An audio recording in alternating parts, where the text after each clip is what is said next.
Welcome to knockout education way of learning. आज है 14 दिसंबर और 14 दिसंबर से करंट अफेयर के जितने भी क्वेश्चन बनेंगे वो सब आज हम इस वीडियो के अंदर डिस्कस करेंगे। इस वीडियो की पीडीएफ फाइल आप हमारे टेलीग्राम ग्रुप और व्हाट्सएप ग्रुप से डाउनलोड कर सकते हैं। टेलीग्राम ग्रुप का लिंक आपको इस वीडियो के डिस्क्रिप्शन में मिल जाएगा। आप चाहे किसी भी एग्जाम की तैयारी कर रहे हैं, ये वीडियो आपके लिए बेहद खास होने वाली है क्योंकि इसके अंदर हम करंट अफेयर के साथ साथ उससे रिलेटेड इंपॉर्टेंट फैक्ट्स और स्टैटिक जीके के जितने भी क्वेश्चन बनते हैं जो कि एग्जाम पॉइंट ऑफ व्यू से इंपॉर्टेंट है वो हम इस वीडियो के अंदर डिस्कस करते हैं। और आज के जॉब अपडेट के अंदर है एसएससी के अंदर सीएचएसएल का जो 2020 का फॉर्म है उसकी लास्ट डेट बिल्कुल पास में है, 15 दिसंबर इसकी लास्ट डेट है। और क्वालिफिकेशन इसके अंदर 10+2 चाहिए। इसका डिटेल नोटिफिकेशन आपको मेरे टेलीग्राम ग्रुप पे मिल जाएगा। तो चलिए स्टार्ट करते हैं आज के हमारे फर्स्ट क्वेश्चन से। आज का हमारा फर्स्ट क्वेश्चन है, हाल ही में अंतर्राष्ट्रीय तटस्थता दिवस कब मनाया गया है? अंतर्राष्ट्रीय तटस्थता दिवस क्या है? ये तटस्थता दिवस इसके बारे में बात करेंगे। ये मनाया गया 12 दिसंबर को, इंटरनेशनल डे ऑफ न्यूट्रलिटी। इसकी बात करें तो इसका मीनिंग समझना बेहद जरूरी है क्योंकि जब भी कोई दो देशों के अंदर लड़ाई होती है, जैसे हम एग्जाम्पल के तौर पर लेते हैं, हमारे कोई दो दोस्तों की आपस में लड़ाई हो जाती है तो हमें उनमें से एक को चुनना पड़ता है। तो लेकिन तब हम क्या करते हैं कि ना तो हम किसी एक का पक्ष लेते हैं ना दूसरे का पक्ष लेते हैं, हम न्यूट्रल हो जाते हैं। तो उसे बोलते हैं तटस्थता। ओके, यानी कि हिंदी में बोलते हैं किनारा कर लेना, यानी कि दोनों में से किसी के भी पक्ष को न चुनना, ये होता है तटस्थता। इसके महत्व को दर्शाने के लिए अंतर्राष्ट्रीय तटस्थता दिवस मनाया जाता है क्योंकि जब ये वर्ल्ड वॉर हुआ था तो उसके बाद क्या है कि जो वर्ल्ड था वो फर्स्ट वर्ल्ड वॉर के बाद वर्ल्ड फिर दो गुटों के अंदर बंट गया था। तो भारत ने क्या किया था, इसे गुट निरपेक्ष भी कहते हैं। गुट निरपेक्ष का मतलब भी किसी भी गुट में शामिल न होना। तो भारत ने गुट निरपेक्ष नीति अपनाई थी, इसलिए इसके महत्व को दर्शाने के लिए यह दिवस मनाया जाता है संयुक्त राष्ट्र के द्वारा। हर साल 12 दिसंबर को मनाया जाता है। इसकी घोषणा फरवरी 2017 के अंदर हुई थी और 12 दिसंबर 2017 को ये पहली बार मनाया गया था संयुक्त राष्ट्र के द्वारा।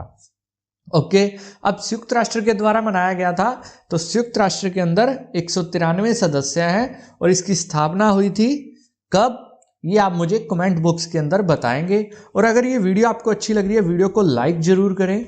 नेक्स्ट क्वेश्चन है, हाल ही में कौन 100% ऑर्गेनिक दर्जा पाने वाला भारत का पहला केंद्र शासित प्रदेश बना है? ये बना है कौन? लक्षद्वीप। लक्षद्वीप भारत का पहला केंद्र शासित प्रदेश बना है 100% ऑर्गेनिक दर्जा पाने वाला। और पहले राज्य की बात करें तो पहला राज्य बना था सिक्किम और लक्षद्वीप पहला केंद्र शासित प्रदेश बन गया। कृषि मंत्रालय द्वारा इसे घोषित किया गया है कि इसके अंदर 100% जैविक केंद्र, यानी कि जो फसल है उसके अंदर 100% जैविक खादों का, जैविक कीटनाशकों का इस्तेमाल किया जाता है, इसलिए इसे 100% जैविक केंद्र शासित प्रदेश घोषित कर दिया कृषि मंत्रालय ने। बात करें इसकी योजना की तो कृषि विकास योजना जो कि जैविक खेती सुधार कार्यक्रम है उसके तहत इसके अंदर सुधार किए गए हैं। लक्षद्वीप की बात करें तो ये 36 छोटे छोटे द्वीपों से मिलकर बना है और इसकी कैपिटल है कावारती और इसके प्रशासक हैं प्रफुल्ल खोड़ा पटेल जो कि दादर नगर एंड हवेली और दमन और दीप के भी प्रशासक हैं। उन्हें 5 दिसंबर 2020 से लक्षद्वीप के प्रशासक का भी कार्यभार संभाला है। किन्हें? प्रफुल्ल खोड़ा पटेल को। ओके, पहला राज्य पूछे तो सिक्किम और पहला केंद्र शासित प्रदेश पूछे तो लक्षद्वीप, किसके अंदर? जैविक खेती के अंदर 100% के अंदर। ओके, नेक्स्ट है, हाल ही में कौन टाइम मैगजीन के पर्सन ऑफ द ईयर 2020 चुने गए हैं? टाइम मैगजीन जो कि अमेरिका की मैगजीन है उसके पर्सन ऑफ द ईयर 2020 चुने गए हैं। कौन?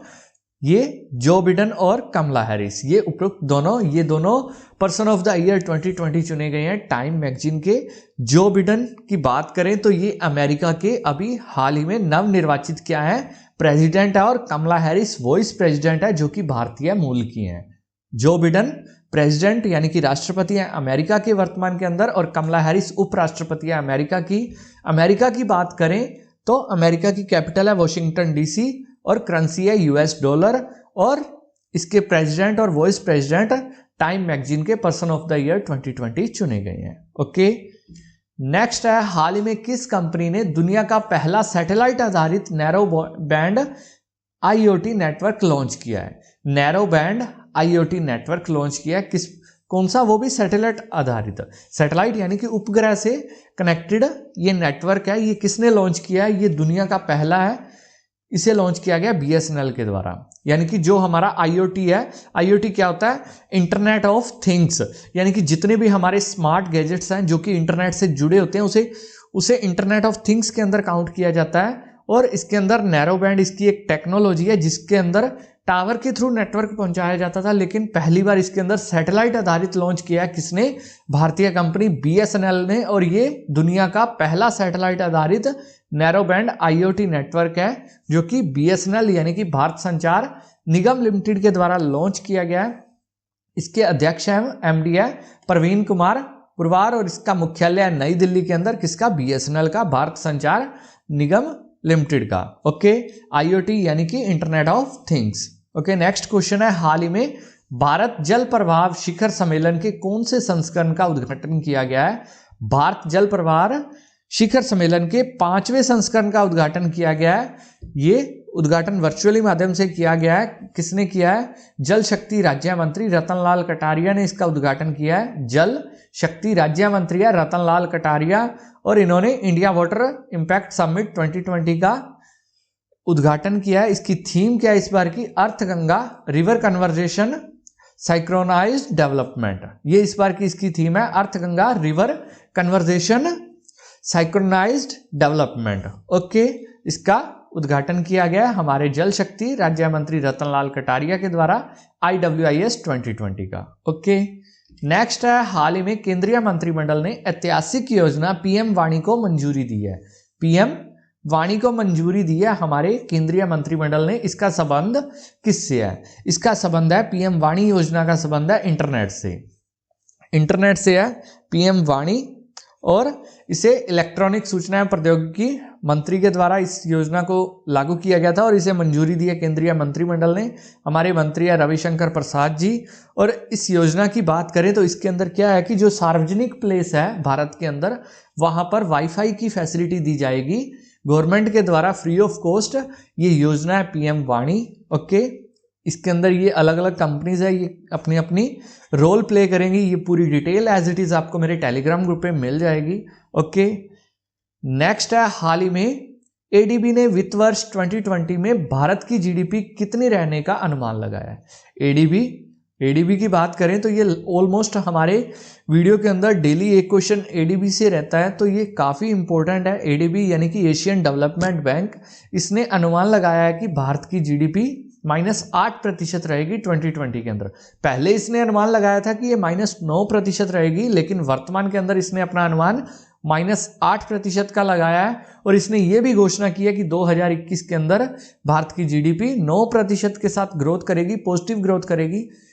एडीबी की बात करें तो इसका हेडक्वार्टर है मनीला, फिलीपींस के अंदर। इसके प्रेसिडेंट है मस्तासुस्को अस्कावा और इसकी स्थापना हुई थी 1966 के अंदर। 68 इसकी मेंबर कंट्रीज हैं एशियन डेवलपमेंट बैंक की। ओके, नेक्स्ट है, हाल ही में किसने वर्ष 2020 का Ramanujan prize for young mathematician जीता है? Ramanujan prize for young mathematician ये जीता है किसने? कैरोलिना अरूजो ने। कैरोलिना अरूजो जो कि ब्राजील की रियो डी जेनेरियो की institute for pure and applied mathematics की एक वहां की फिजिशियन है। क्या है? मैथमेटिशियन है डॉक्टर कैरोलिना अरूजो जो कि ब्राजील से हैं। उन्हें यह पुरस्कार दिया गया रामानुजन प्राइज 2020। ओके, बात करें इस पुरस्कार की तो इसे भारत सरकार के विज्ञान एवं प्रौद्योगिकी विभाग के द्वारा international centre for theoretical physics और अंतर्राष्ट्रीय गणितक संघ के द्वारा साथ मिलकर इसे दिया जाता है। बात करें अंतर्राष्ट्रीय जो गणितीय संघ है उसके अध्यक्ष है कार्लोस गैनिंग और इसका हेडक्वार्टर बर्लिन जर्मनी के अंदर। ओके, इसकी स्थापना 1920 के अंदर हुई थी। ये पूरी डिटेल एज इट इज आपको मेरे टेलीग्राम ग्रुप पे मिल जाएगी।